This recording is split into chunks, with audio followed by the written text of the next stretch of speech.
진단평가사 2급을 대비해서 진단평가사 책에 나오는 이론편에 대해서 중요한 부분만 하도록 하겠습니다. 일단 시중에서 판매되는 진단평가사 이론편, 여기에 진단평가론하고 성능공학 이렇게 두 개가 있습니다. 진단평가론을 보면 진단평가 원론하고 중고차 매집, 자동차 평가, 기본 구조, 중고자동차 성능 상태 점검, 그 다음에 자동차 관리법 안전기준, 친환경 자동차 이렇게 나오는데 안전기준하고 친환경 자동차 같은 경우에는 정도에서 주로 많이 나오는 거고요. 2급 같으면은 진단평가론 위주로 여기까지 주로 하시면 될 것 같아요. 중요한 것만 짚고 넘어가겠습니다.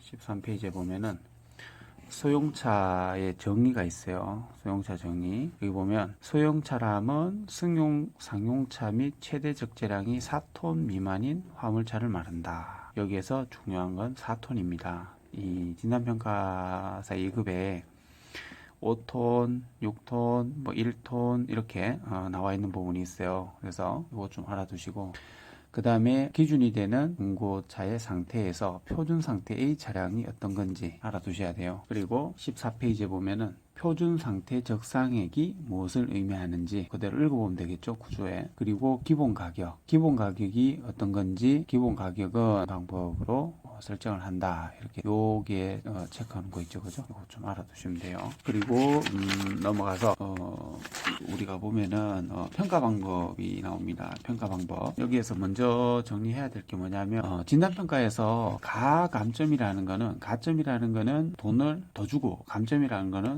돈을 더 빼고, 이런 개념이라고 보시면 되고, 진단평가론에서 또는 진단평가에서 1점이라고 하는 거는 우리가 보통 1만원으로 해석을 하시면 돼요. 1만원. 그리고 여기서부터는 개별 진단평가 시 표준 상태로 하는 상태, 우리가 표준 상태, 중고자동차의 표준 상태는 요겁니다. 요거. 근데 6가지죠. 내상이 없을 것. 엔진 하체는 주행에 지장이 없고 양호해야 된다. 차금 잔여 기간은 3개월 이상 남아있어야 된다는 얘기고요.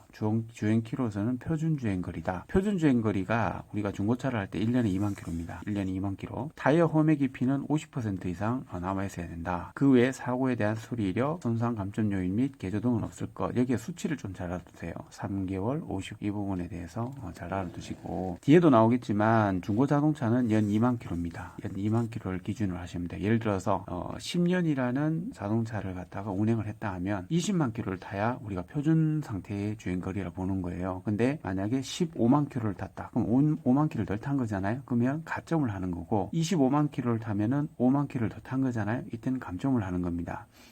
그 다음에 표준 상태와 가감점 관계가 있는데, 여기에서는 가점 항목과 감점 항목을 좀 알아두시면 돼요. 항목은 굉장히 많아요. 여기 보면 내외장, 전장, 하체 등등, 이거 다 감점 항목이잖아요, 그죠? 근데 가점 항목은 보면 장비품입니다. 타이어, 주행키로, 요거에 대해서 가점 항목이죠. 그러면 시험 문제에 나올 때는 다음 중 표준 상태의 가감점 관계에서 가점 대상이 아닌 것은 1번 장비품, 2번 타이어, 3번 주행키로, 4번 내외장, 이렇게 이해해 주시면 되고, 그리고 이 등급 분류는 이제 실기 시험을 치실 때 등급 분류표를 보고 이제 차량 등급을 설정하게 되어 있는데, 필기 시험에는 나오지 않습니다. 그래서 참고하시면 되고요. 자, 그 다음에 여기에 26페이지에 보면 등급 분류 결정 방식이라 나와요. 차격, 대기량, 신차 가격, 차량 면적, 요걸 기준으로 했다. 4가지죠. 그래서 요것도 시험에 나와 있고요. 그 다음에 여기 중요한 게 있습니다. 가감점요. 여기서 뭐가 중요하냐면은 실비 견적액은 메이커 정비 사업소 견적액을 적용한다. 이게 무슨 말이냐면은 어떤 자동차를 갖다가 성능 점검을 했을 때 엔진 오일이 새서 수리 견적액이 100만 원 정도의 수리비가 들어간다 라고 했을 때 메이커 사업소에서 견적액을 뽑은 거를 갖다 기준을 한다 이 말이에요. 일반 카센터라든가 정비 공장에 가서 견적을 뽑으면 업체마다 다 틀리겠죠. 여기 보면 일반 정비 공장 및 카센터에서 감점 수리액은 적용하지 않는다는 얘기는 전부 다 틀리기 때문이에요. 그래서 어떤 표준이 되는 이 부분의 수리액을 견적액으로 적용한다. 그래서 그게 바로 메이커 정비 사업소다. 이렇게 이해해 주시면 되고요. 그리고 이 실기할 때 또 나오겠지만 실비 감점 적용은 견적액에서 무조건 0.9를 갖다 곱합니다. 예를 들어서 아까 견적액이 100만 원이 나왔다. 그러면 실제 실비 감점 적용할 때는 90만 원을 단 얘기죠. 그걸 곱해서 이걸 꼭 알아두셔야 되고요. 그 다음에 진단평가에서는 실비 감점이든 어떤 소수점이 나오면 무조건 올림 적용을 합니다. 예를 들어서 15만 1,000원이 나왔다. 그러면 얘는 56만 원이 되는 거예요. 무조건 올림 적용을 한다는 거. 실비 견적액은 0.5%를 적용을 한다. 이거 꼭 알고 계셔야 돼요. 여기 보면 나오죠. 여기에 차량 본체 점수 계산에서 445입 적용하지 않고 그냥 올림 적용한다. 33.2, 33만 2천 원이라는 얘기죠. 그럼 이게 34만 원이 된다는 얘기고, 55.7이라는 얘기는 56만 원이 된다는 얘기고, 60.1은 61만 원이 된다는 얘기입니다. 요거는 이제 우리 실기할 때 쓰는 거니까 굳이 시험에서는 몰라. 자, 여기에서부터는 이제 12페이지입니다. 뭘 알아두셔야 되냐면 그 규정기호 좀 알아두셔야 돼요. 1급이든 2급이든 꼭 한 문제가 출제되는데 A, B, C, S, H, M, P, R, T, U, W, X 돼 있죠. 그죠? 여기서 그냥 A는 긁힙니다. B는 휘입니다. C는 부식이다, S는 녹이다, H는 구멍이다, 마크는 흔적, M이다. 도장은 P고 가치감점은 R, 깨짐은 T, 요철은 U, 물결은 W, 교환은 X 이렇게 알아두시면 되는데, 더 쉽게 얘기하면 예를 들어서 보닛이 긁혔다. 그때는 AR 하면은 긁혀서 가치감가가 적용이 된다 이 말이죠. 긁혀서 가치감점이 생긴다 이런 말이고, B는 휘어서 가치감가가 적용된다. BR이 되겠죠. 그러면 AX가 되면 어떻게 돼요? 긁혀서 교환을 해야 된다. 이렇게 되겠죠. 이게 이제 복합 용어가 되는 거고, 일단 하나하나를 먼저 알아두는 게 좋아요. 그 다음에 C는 부식이다. 예를 들어서 힐하우스 위쪽에 C라고 되어 있으면 이 부식이 되어 있구나, 또는 S라고 되어 있으면 녹이 되어 있구나. H는 보통 어디에 쓰느냐 하면은 우리 직물 시트 있잖아, 그죠? 자동차 직물 시트에 보면은 담배빵이라 하죠. 담배를 피다가 떨었는데 그 불이 시트에 떨어져서 구멍이 났다. 그때 우리가 H 보통 많이 씁니다. 그 다음에 이 M인데 이걸 잘 알아두셔야 돼요. M은 뭐냐? 흔적이에요, 흔적. 이 무슨 흔적이냐? 과거에 수리한 흔적을 얘기하는 거예요. 단 여기에서 구분하셔야 될 게, 볼트 너트로 탈부착이 가능한 부분은 M이라고 표시를 하지 않습니다. 이거는 X라고만 표시를 하지 M이라고 표시하지 않아요. 그러면 M의 기준은 뭐냐면은 용접으로 이어진 부위가 교환이 된 부분이다. 이런 부분을 수리한 흔적이 있거나 할 때 M으로 표시를 합니다. 이거 꼭 기억을 해주셔야 돼요. 그 다음에 도장은 페인트죠. P. R은 모든 부분에 다 들어간다고 보면 돼요. 예를 들어서 구멍이 나서 점수가 감점을 해야 된다 했을 때 HR이 되겠고, 녹이 슬어서 어떤 뭐 감점을 해야 된다 SR 또는 뭐 SX 이렇게 이제 표현을 하고, T는 깨지는 거가 주로 뭐가 있겠습니까? 유리죠, 유리. 유리에 보면 깨졌다 하면 T를 보통 적용을 하고, 그 다음에 우리가 철판이 찌그러졌다 했을 때는 U라고 합니다. UR, 찌그러져서 가치감점을 한다 이 말이죠. UR, UX, 찌그러져서 교환을 해야 된다 이런 얘기입니다. 그 다음에 W는 물결. 우리가 도장 같은 경우에 스프레이를 했을 때 너무 스프레이 속도가 느리거나 그 다음에 너무 묽게 되면 이게 흘러내리겠죠, 그죠? 웨이브. 그래서 W로 표시를 합니다. 그 다음에 우리가 이제 뭐 도어를 교체를 했거나 보닛을 교체를 했거나 교체가 됐을 때는 X 이렇게 표시를 해요. 그래서 무조건 요거는 알아두셔야 됩니다. 밑에 보면 이제 복합 용어라고 되어 있죠, 그죠? 이 복합 용어는 말 그대로 복합적으로 쓰는 거예요. 아까 위에서 했지만 AR, UR, BR, WR 이런 식으로.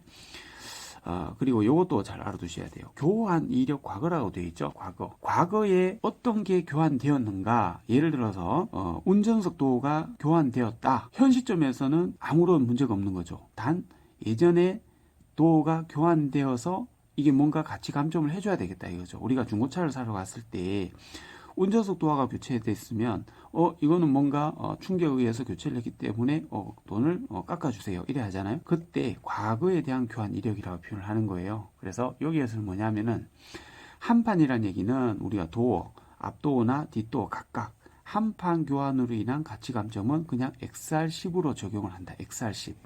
그럼 이건 무슨 말이냐면 교환되어서 가치 감점을 10점을 한다. 10만 원을 깎는다 이 말이죠. 운전석 도어가 교체되었다면 운전석 도어가 교체됐기 때문에 10만 원을 깎아야 된다. 이런 얘기예요. XR10은 시험에 잘 나옵니다. 그냥 답이 XR10으로 된 경우가 많아요. 한판 교환으로 인한 가치 감점 적용은. 단 이거는 볼트 너트로 탈부착이 가능한 부위를 얘기하는 거예요. 예를 들면 볼트 너트 탈부착 가능한 게 뭐 있냐면 보닛, 보닛, 도어, 후드, 보닛이 후드니까 트렁크 리드.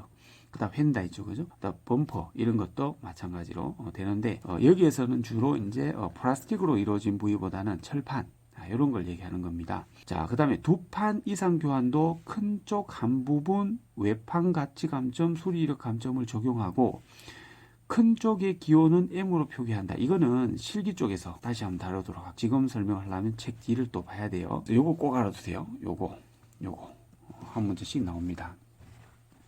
자, 그리고 이제 갑자기 몇 페이지로 띄워야 되느냐면 이제 다 실기예요, 실기. 이건 실기 때 제가 다시 영상으로 아주 상세하게 제가 올려드릴 테니까 이거 안 나와요, 여기까지는.